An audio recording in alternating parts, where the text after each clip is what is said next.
Assalamualaikum dan salam bahagia saudara-saudari para penonton yang budiman sekalian. Dalam ruangan ringkas semangat pagi sebagai untuk memberi semangat kepada semua kekawan dan saya sendiri juga sebagai untuk nak beri semangat dan motivasi. Saya akan bercakap tentang hidup mana perlu kepada yang lebih sempurna.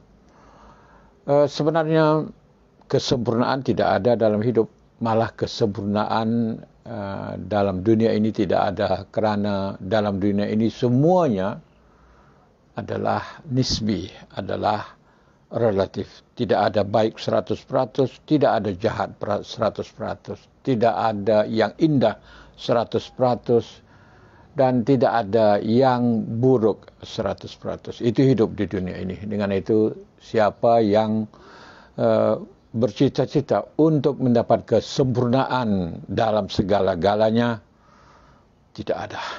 Ini adalah dalam Islam begitu, dan juga dalam sains pun begitu. Tidak ada mutlak sama sekali. Kalau dalam Islam dipanggil setiap perkara dalam kehidupan ini ada maslahah, ada maslahah, ada mafsadah, maslahah dan mafsadah. Perkara yang baik dan perkara yang tidak baik. Dan apabila kita bercakap hidup kita ni perlu kepada yang lebih sempurna, artinya kita pasti seimbang dalam segala-galanya. Kita melakukan perkara itu dengan secara seimbang. Dan hidup kita ini perlu kepada makanan. Ya, makanan adalah keperluan asas yang dikehendaki oleh semua manusia. Tapi manusia tidak bisa hidup dengan makanan sahaja. Perlu kepada perkara-perkara lain, perlu kepada elemen-elemen lain, perlu kepada unsur-unsur lain. Kalau kita hanya makan, tidur sahaja, kita tidak akan menjadi lebih sempurna, kita tidak akan menjadi lebih baik. Seimbang tidak ada. Dengan itu, selain daripada makanan yang merupakan keperluan fisik, keperluan jasmani kita, kita juga perlu kepada makanan jiwa. Makanan jiwa adalah cinta, kasih sayang. Ini adalah makanan jiwa kita.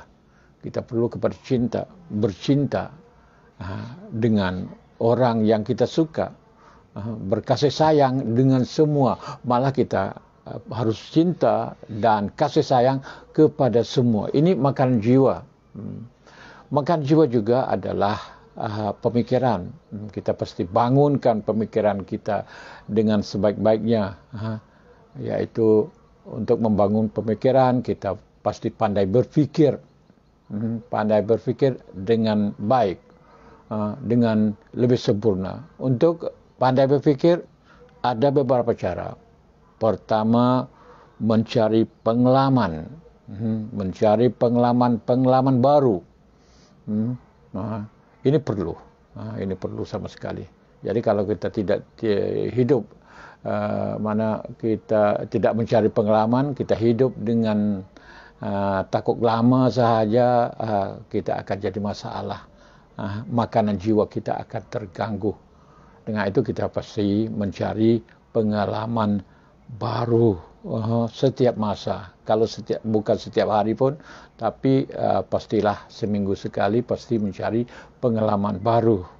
Dan dalam keadaan COVID-19 ini, Anda bukan mudah untuk nak mencari pengalaman baru, malah nak mengulangi pengalaman yang indah yang Anda suka juga bukan mudah. Untuk nak mendapatkan pengalaman, mengulangi pengalaman lama yang bagus untuk kita, tapi kita tidak dapat melakukan perkara itu juga dalam keadaan berkurung di rumah pada waktu ini. Dengan itu, mau tidak mau kita mencari pengalaman dengan membaca. Membaca adalah salah satu cara untuk nak mencari pengalaman yang baik sekali. Saya sendiri kalau ada masalah dalam jiwa, masalah dalam hidup, saya akan masuk dalam buku, escape, melari diri saya dalam buku, sehingga kemasalahan hidup, perkara-perkara yang kita lalui dalam hidup dilupakan.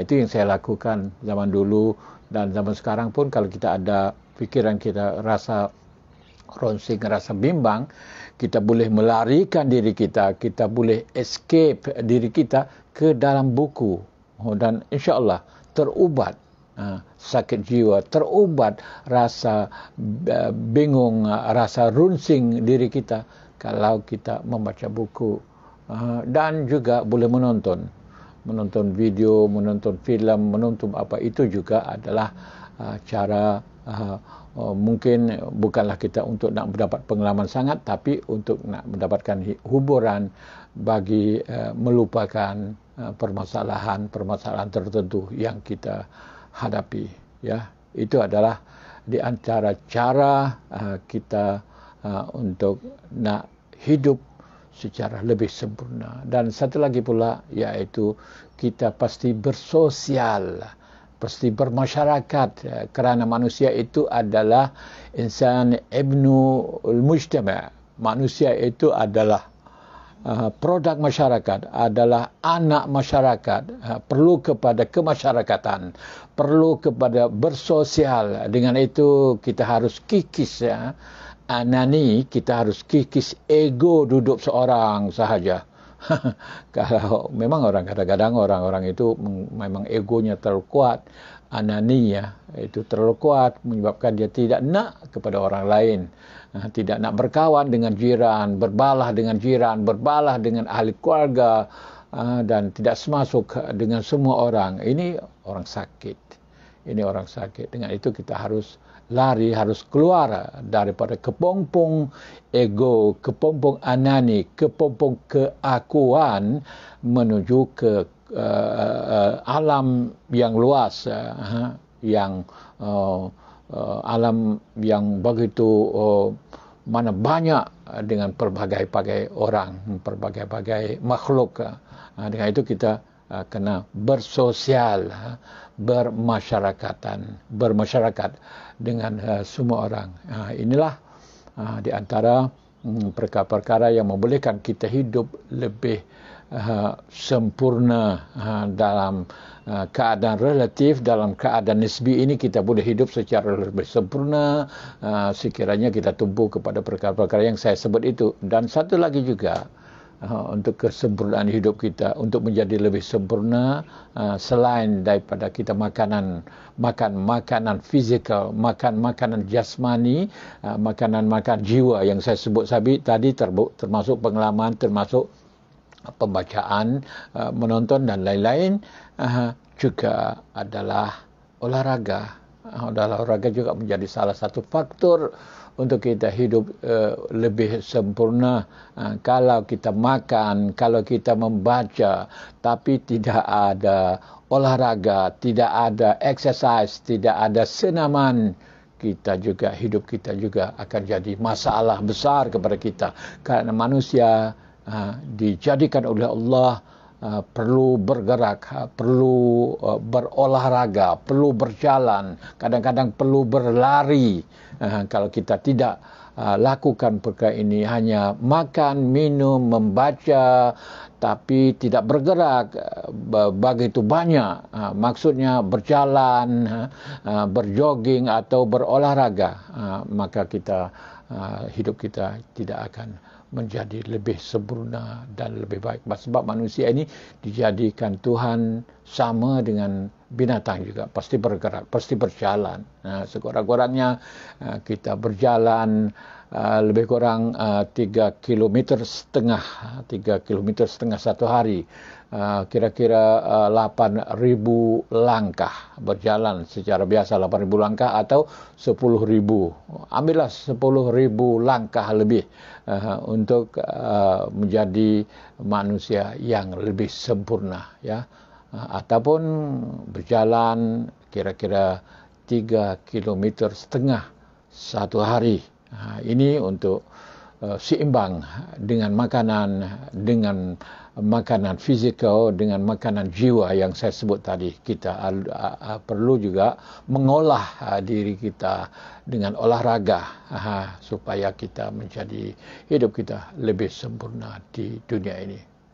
Okey, setakat ini saja untuk semangat pagi pada hari ini, dan kita berjumpa lagi di semangat pagi esok. Wabillahi taufiq, wassalamualaikum warahmatullahi taala wabarakatuh.